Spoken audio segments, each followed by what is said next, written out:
So welcome to the League of Women Voters Tips and Training for the General Assembly Advocacy. With us tonight, we have Jeff Ryer. Jeff was born in Boston, Massachusetts, and earned a degree in government at the College of William and Mary. In 1995, he began managing political campaigns, specializing in local and state races in Virginia. He continues in that field today, working as a consultant to Republican candidates and office holders who are among Virginia's most severely politically challenged. Jeff also serves as a spokesman for the Virginia Senate Republican Caucus. Welcome, Jeff. Welcome. Thank you very much for having me.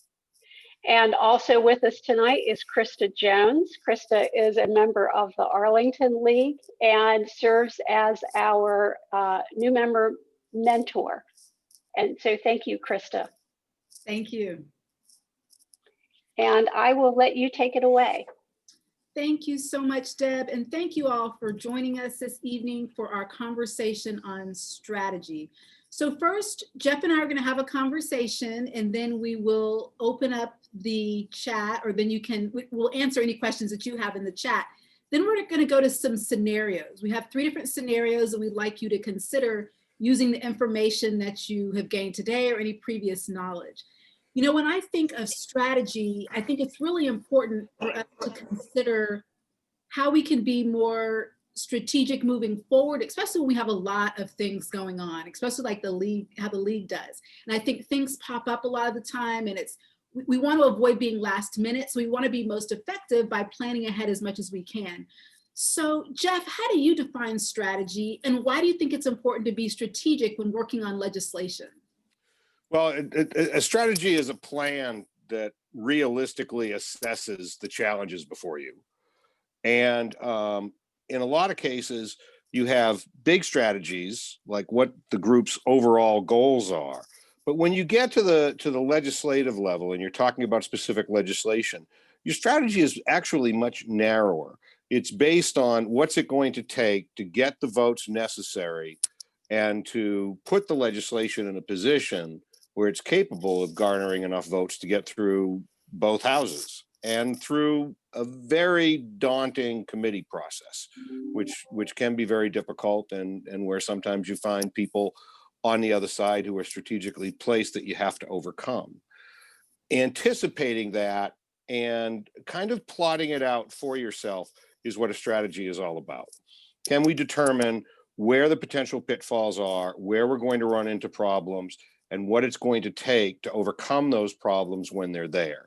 You have to look at it from an obstacle standpoint. When you are advancing legislation or a particular legislative goal, which sometimes is designed to halt legislation as well, you really have to look at yourself more as a salesperson than anything else, because that's what you're engaged in. You're engaged in a form of sales, which is merely persuasion, convincing somebody to do something. Sometimes it's easy. They're already pre-inclined to do so. But a lot of times it's hard. And there are going to be some for whom it is absolutely impossible, especially if it's a particular legislative goal where there is a set group that is going to oppose it. So I think that's number one. And I think the reason why it's important to be strategic when you're working with legislators are, and you see this every legislative session, and you see it every Congress as well, you'll hear beforehand, read newspaper articles about different ideas and legislation that's been introduced by so-and-so legislator, and then a week into session, it's gone. It's dead. It's been killed already after a huge buildup in the media. How did that happen?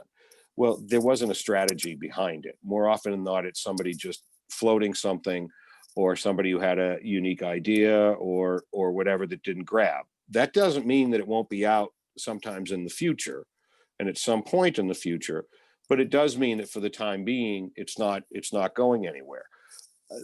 A lack of strategy sometimes kills great ideas, and not having a route and a plan ahead of time. And so many of the decisions in the legislative world are made before the gavel goes down on the first day. And they really are. People kind of know where they are and know what's being submitted and know who the players are, the good ones, before everybody arrives in Richmond for noon on the second Wednesday. Those are excellent points, Jeff. So as league members, if we have something we want to move forward, whatever that issue is, what are the key steps we should take when we want to think about how we're going to implement that strategy or even create that strategy? What should we do first? Sure. The first thing you need to do is you need to know your own arguments and know your own points for what it is you're going to be advancing, because behind every good strategy are good points, things that people are going to agree with, things that when you're talking to them, they're going to be shaking their head up and down to and saying, yes, that makes sense to me. So the first part of it really is making sure that you know your own arguments, but it's also part of it is knowing what the detractors are going to say, knowing what the natural opponents are, and knowing how to overcome those objections. Because again, look at it from the standpoint of almost a sales exercise. What are you trying to do? You're trying to overcome objections to getting people to go along with what you want. So you really do need to kind of lay it out. You need to say, these are our points that are good, that we believe sell ourselves, and why our particular legislative initiative is a good one. This is what the other side is going to say over here in this column, and we've got to figure out a way how to answer every single one of those, or at least as many of them as possible, so that the objections become minimized. That's the first thing. After that, you kind of have to start breaking everything down. It's not just understanding the opponents, the opposition arguments. It's also understanding who your natural friends are, both outside the legislature and in, and who your friends aren't. Now, some of that, and I know you have a different program on that, is part of it is a media public relations strategy. But internally, when you're working with the legislature, a lot of it is identifying who your natural friends are, the people that you can check off the list and count on, and then figuring out who the opponents are and determining which ones are worth a pass but might never be able to be gotten, and then figuring out how to get to that majority and how far you have to go. You can never look at a lobbying effort or a strategic lobbying effort as merely being a group of people one-on-one with a legislator being those people that are advocating the position. You also need to look at others that affect that legislator's position. For example, there are a lot of groups and entities on both sides that as soon as they hear that particular group is for it, it either changes their perspective in favor or changes their perspective against. Being aware of who is on your side with you and who you can count on to gain that support is extremely helpful. And it does send a signal to lawmakers frequently. If an objection comes from to a piece of legislation, well, we've dealt frequently, and I know the league has dealt frequently with legislation that comes before the Privileges and Elections Committee. It's a really important thing to know ahead of time where the registrars are, and if you can find any registrars that support your position, as opposed to just allowing the registrar's organization to speak for itself if they're not with you. Finding a registrar that says, no, we can do this, that might not necessarily be in line with the rest of the group, is extremely helpful and soothing to the legislators when it's an issue like that. If you're dealing with a business issue of some type, you want to know where the different business organizations are going to come down and what they're going to be saying, what the chamber is going to be saying, what organized labor organizations are going to be saying. So it really does. You have to know who your natural allies are, who they aren't, and whether or not you can obtain them and activate them on your behalf. I'm trying to think of other things that you kind of need to be. I did mention one other thing about knowing the legislator themselves. Although those groups are extremely important, there is nothing more important than what goes on in their home district. Nothing. There is nothing that has a bigger impact than genuine calls. And when I say that, not the patch, the league doesn't do this anyway, but the patch through robocalls or things like that.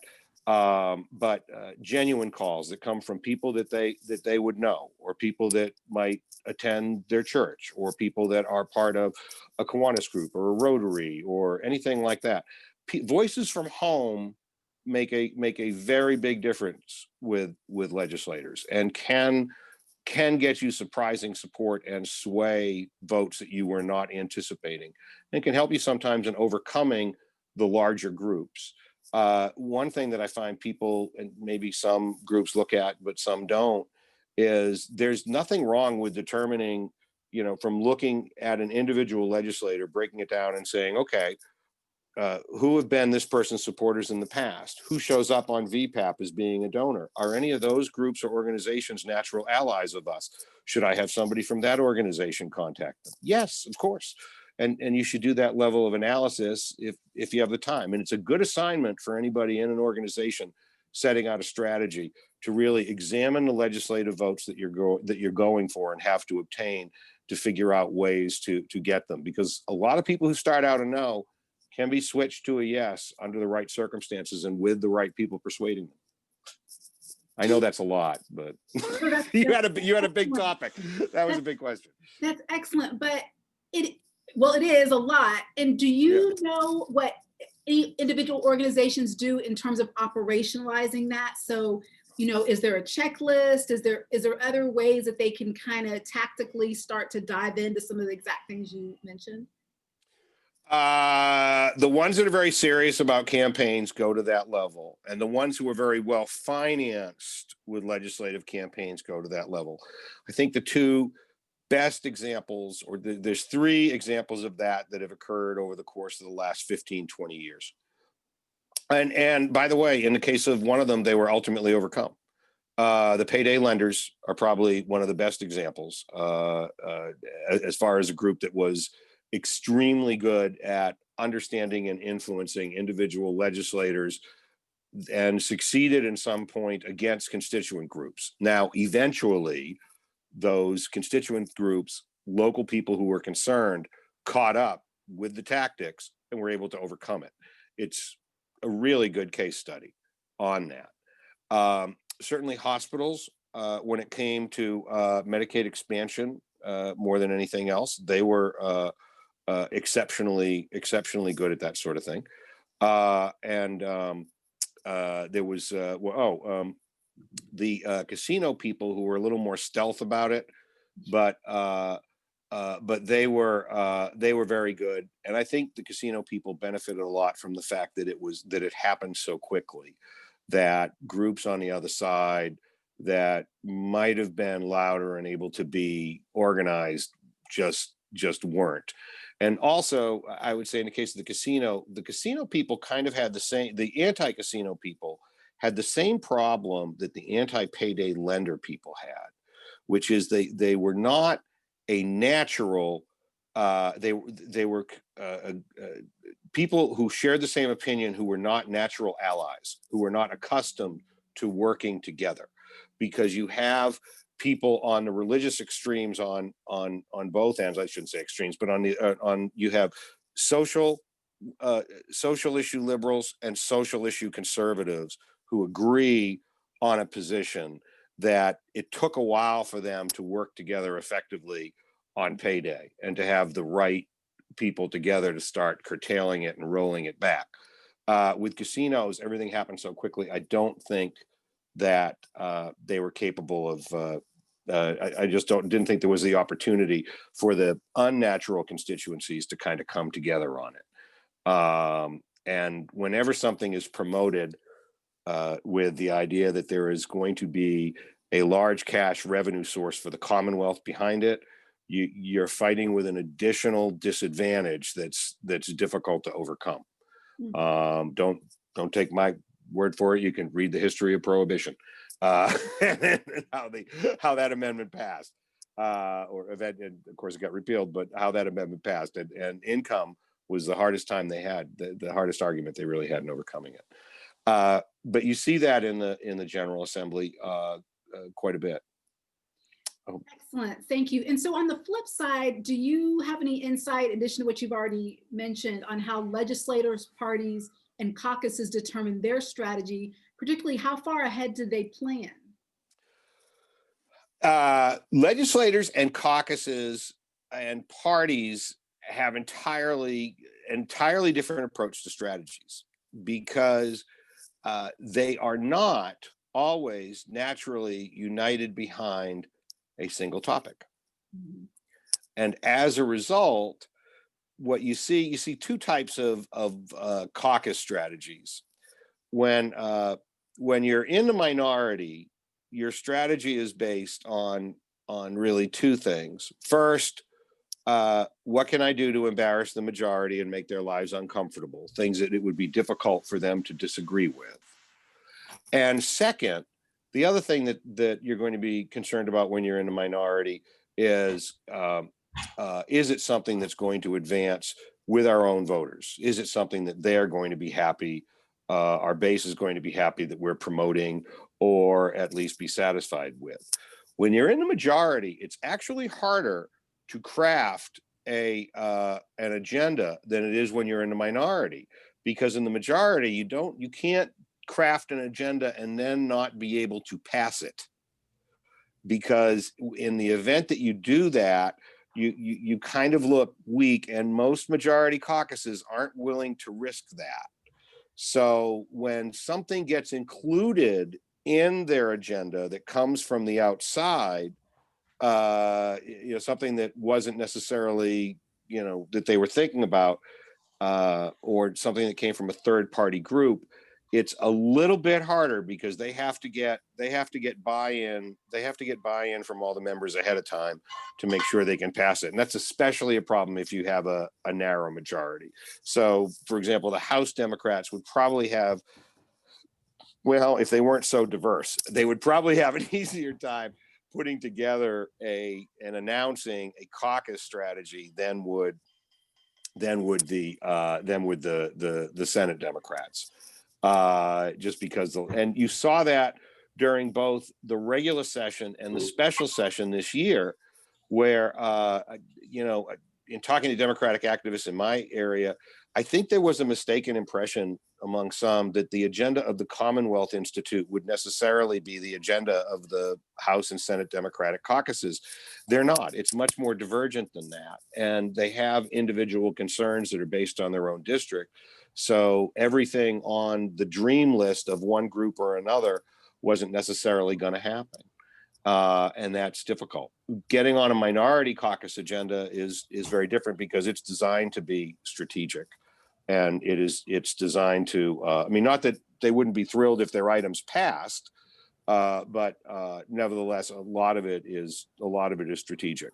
The parties, especially during legislative sessions in Virginia anyway, the parties are almost entirely out of it, with the exception of the fact that you will hear frequently from members of the base on different issues. But both parties, to some extent, try to stay out of the way of the legislature and their legislative members, because remember, they're dealing with elected public officials, unless they're being pushed by the party's base. And the party structure, this is another thing that a lot of times people on the outside don't understand. The party structure is much different than what comments are going on Blue Virginia or on Bull Elephant, or or what's going on out in the Twitter sphere. The party structure itself has more of a concern for who their elected officials are and whether or not they're putting them in a difficult position. So sometimes when the party is disagreeing with legislators, they're not saying it. So it's a little different. And how far ahead might you see someone plan? I mean, are we planning like 10 years in advance for something No, unless it is a repetitive issue. And what I mean by that is an issue that continues to come back again and again and again and again and again, which, generally speaking, repetitive issues, redistricting reform came back again and again and again. Certainly issues related to abortion on both sides came back again and again and again. Issues related to guns come back again and again and again. But those are the ones that, you can't really say they're planned out a decade in advance, because it's basically continuous planning and going back again and again and again to legislators until the numbers are there. And a lot of times those decisions are made in elections and not during a legislative session. Those are the things that you know ahead of time, whether or not the votes are there to pass, and you kind of know those. You kind of know whether something's going to pass in late November. But that's generally, though, only those things that have already been introduced as legislation where you know what legislative form it's going to take. You know, parental consent legislation on abortion, or a restriction of some kind on guns, like background checks and things like that. Those things, you know what form they're pretty much going to take because they've been there before. Other things, if they were just promised in an election, everybody said they agreed on it, until you see the piece of legislation, you're just not sure. Okay. So are there any additional challenges that you can think of that someone might have when they are devising and implementing a strategy? Yeah. You have to avoid dreaming. I know that's hard, but you know, a lot of times the legislative strategies take on the feeling of you know, kind of a little movie where let's put on a show and we're going to do it. And it's much more deliberate than that. It's much more detail oriented. It's much more painstaking. You really do have to do the hard legwork of meeting with all those legislators and hanging out around the office. And one of the other things that I found with advocacy groups that happens, especially with outside advocacy groups, but not so much with the professional lobbying class, and that is understanding that if you do not have a definitive answer, and that definitive answer is not in your favor, you just walked away to a no. And you've got to figure out how to make sure you get those assurances ahead of time. And I know that's difficult because a lot legislators don't like to be pinned in. They love that, you know, well, I'll listen to the last person I hear, or I'm waiting to hear from this one, or maybe there'll be a poll result or something like that. It's your job really to get the commitment out of them. The other big pitfall is not being flexible. And flexibility and adaptability is extremely important. You have to be able to recognize that legislatively, sometimes in order to get to that 51 and 21 in Virginia, plus a governor's signature, sometime the ability to get to the 51 and 21 is giving up key parts of what it was you wanted and figuring you'll come back to fight on that another day. And I think probably the best recent example we've had of that is the redistricting amendment. What was ultimately passed and went before the voters is not the ideal that the League or Virginia 2021 or the Fair Maps people or anybody else envisioned. But it was something that they were able ultimately to embrace because it achieved at least the underlying goals for them. Maybe not the ideal, but advanced the cause. And you really do have to do that. You have to be able to have that level of adaptability. And in the case of that fight, they didn't just adapt as far as the ingredients of it. They had to adapt to an inverse legislative climate, especially in the House, after the chambers changed partisan majorities. Suddenly, people who had been opponents for them were friends, and people who had been friends were suddenly opponents. They moved very quickly. But I have to admit, considering the obstacles during the course of this session, they adapted extremely well. Getting that legislation through a second time was impressive. Excellent. So we do have a question in the chat. I'm going to go ahead and ask that. Deb, after I ask that, I'm going to go ahead and get the slides up. And if you could monitor and see if there are any other questions, and just monitor the chat. So Carolyn asks, is it strategic to float an idea to begin to build momentum for a future session? Yes, absolutely. And occasionally crazy ideas that come out of nowhere ultimately become Virginia law. An example of that, or a pretty good example of that, would be Senator Colson, the late Senator Colson now, for I'd say about 10 years, had a plan on the table to repeal the car tax. Well, suddenly one day it became, law. It got wrapped up in a political campaign and wham.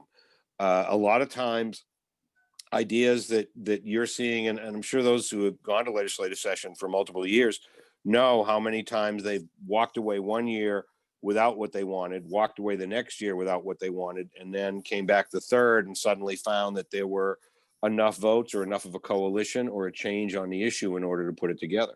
And those changes aren't always along the lines of a partisan change in an election.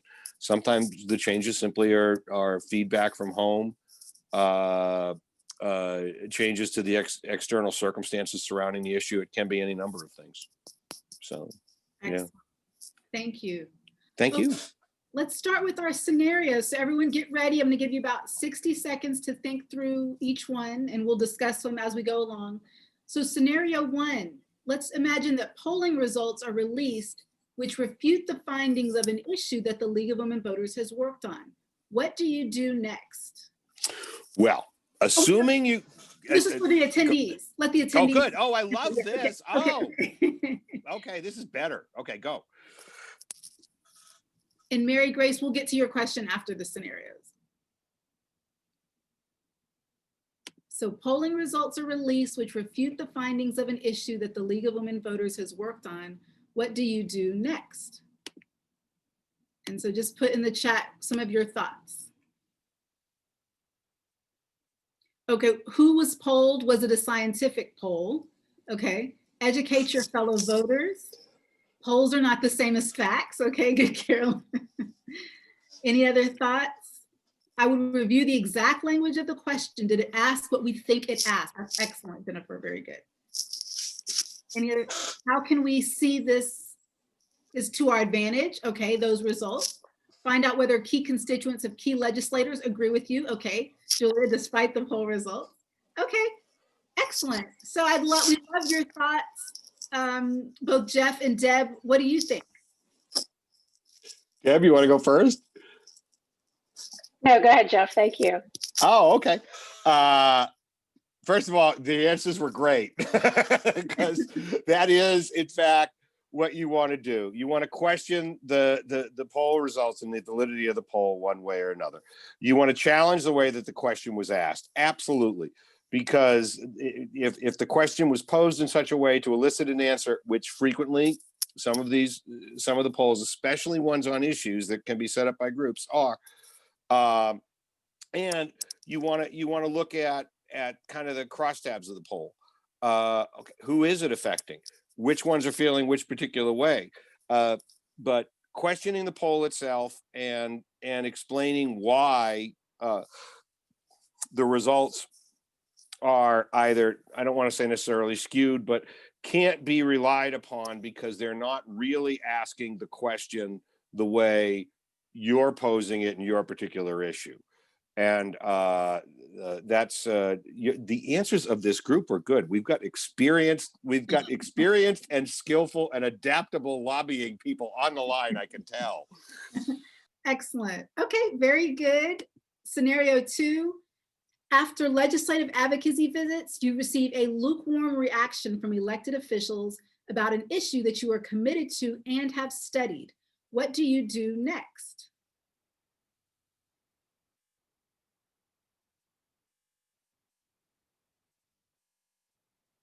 Keep at it. Okay.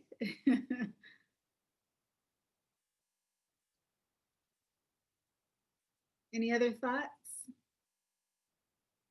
If you're not getting the reception you expected, follow up with other constituents, blow up their phones and email. Very good. Write to legislators and reiterate the points. Find like-minded groups to amplify your message. Very good, Susan. How many Ask me how many years I talked about Medicaid. Okay, good, Carolyn. So the thank you follow-up that specifically addresses their objections and asks for another meeting. Excellent. Okay, Jeff, what do you think? I think Jennifer has it down. Those are all excellent answers, but the thank you note, touching on the objections, lovely touch, very effective. That's a good idea. Look, you go back to, okay, I've had the visit.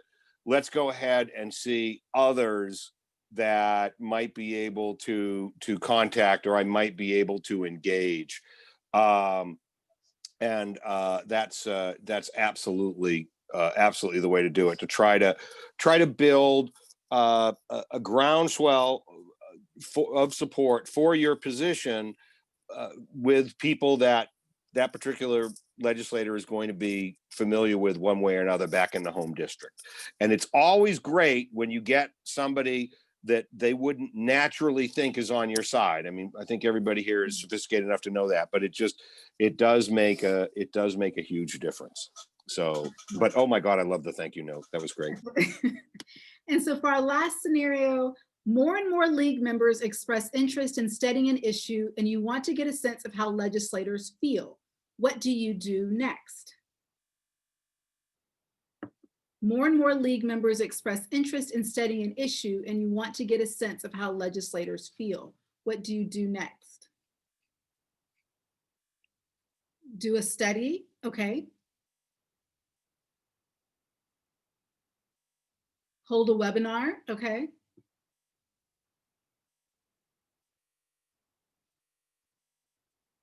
Ask them, perfect, Martha. Perfect. Contact the legislator to feel them out on the issue. Look on LIS for evidence of how similar bills on this issue have fared. Look for sponsors and results of the final votes. Excellent.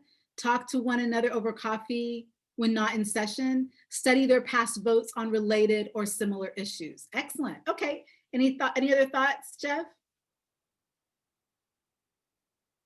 Those answers were fantastic as well. One thing that you may want to add to that, and it's just to expand upon one of the particular answers you had. Never be afraid to go to your friends first. There are key legislators, because there are for every group, that I'm sure the league can count on 99 times out of 100. When you have those relationships, sit down with those legislators and say, and even if it's somebody who isn't supporting you all the time, but has always been particularly frank with you, go to them and say, we're looking at this. What do you think the appetite for it is? They will more often than not be straightforward, and legislators are always happy to have somebody ask their opinion, even if they don't want to share it. So, but those were all excellent responses. Awesome. Okay, well, thank you all for participating. We have I see one more question, and please continue to put questions in the chat for Jeff. So Mary Grace asks, will a bill only come out of committee if the sponsors are sure it will pass in the General Assembly? No. No, sometimes they will come out even if they do not think they have the votes. And they have taken those chances before if they can put together the vote in the committee. We had and I wish I could remember the issues, but we had a couple of those instances during special and several during the general session this year, where legislation was able to pass through a committee, but when it got to the floor, there were few members other than those on the committee that were with it.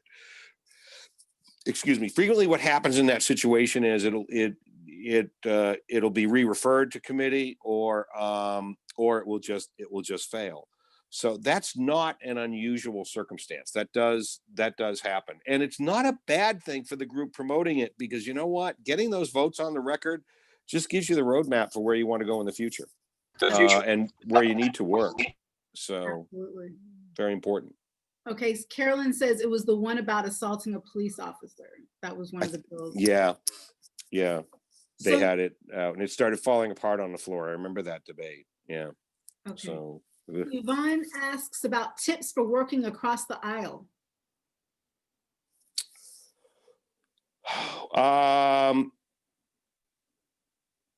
You have to maintain, friendly relationships all the time.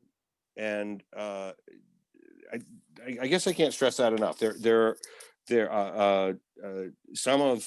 I have good friends on both sides of the aisle. And in fact, it's fairly easy for me because my home precinct and I live in a college town, so I'm a Republican surrounded by Democrats. So if I didn't have Democratic friends, I wouldn't have any.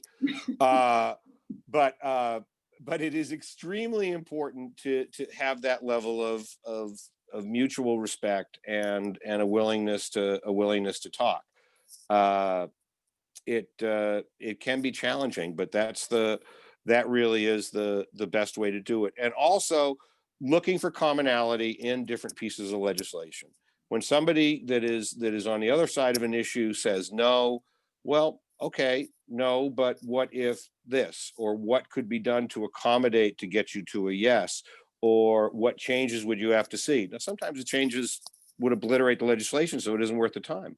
But in other circumstances, you might be able to find some linchpin where that's the part of it you don't go with this year, that you come back with another year and you have a different coalition on a separate bill. And that can happen. Again, adaptability is key.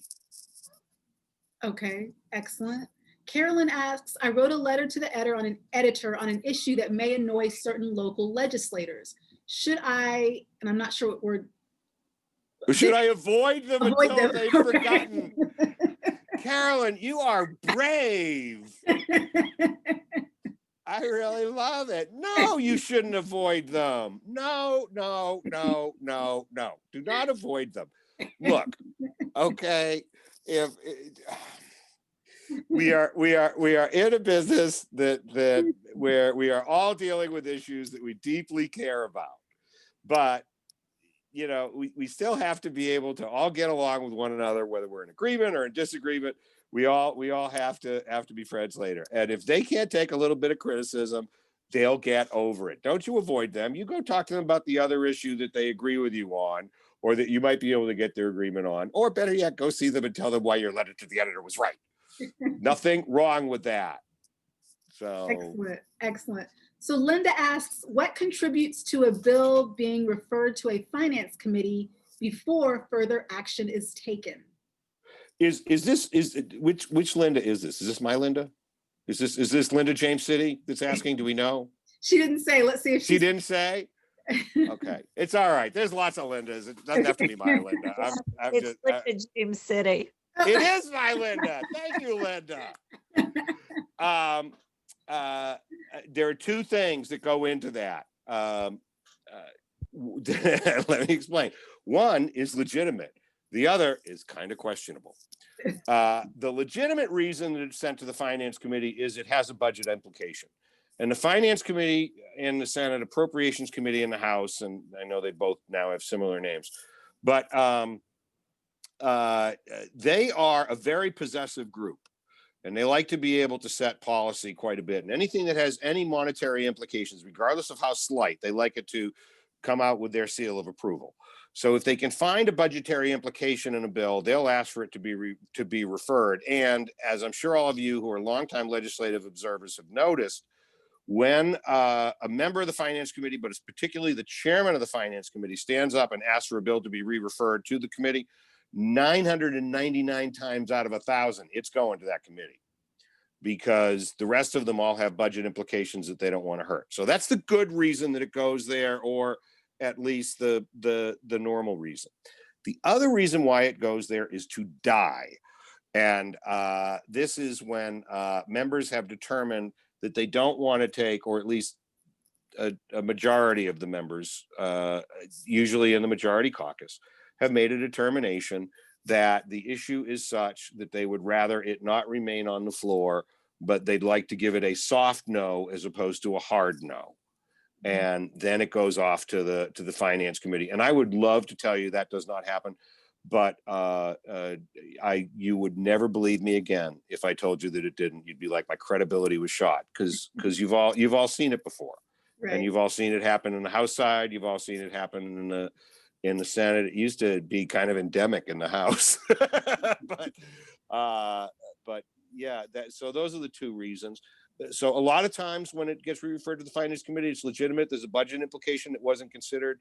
It's frustrating, I know, for people that are promoting anything involving the judicial system, because so much of what happens in the criminal justice system has a budgetary implication, that there's almost an automatic, and they don't do it automatically. They frequently try to send the bills to the floor, but finance is going to grab those if there is an implication that's going to affect either police, sheriffs, Commonwealth's attorneys, judges. They're going to grab it real quick. They have a little formula. They don't want you upsetting it. Okay. So they're a very possessive group, those finance people. Okay. And then Carolyn also asked, what about the Rules Committee? And she said, I mean, is there any bill that can't wind up in rules? Potentially, any bill is eligible for rules. Potentially. It's in the House, it's really the Speaker's prerogative. In the Senate, it really is supposed to be limited to certain bills that go there. And because the Senate has bill assignments placed in the authority of the clerk, it's much more strict. In the House, the Rules Committee is a catch-all. It's anything the majority wants to deal with and only have the leadership vote on. That's why. So is there a bill that is ineligible to go to rules? No, there really isn't. I can't think of a circumstance that can't. I can't think of a bill or a type of bill or a resolution that can't be sent to rules if they chose to refer it to or send it to rules. And that's especially the case in the House, since it's Speaker's prerogative. Okay. Well, are there any more, give everyone a few more seconds. Are there any more questions for Jeff this evening?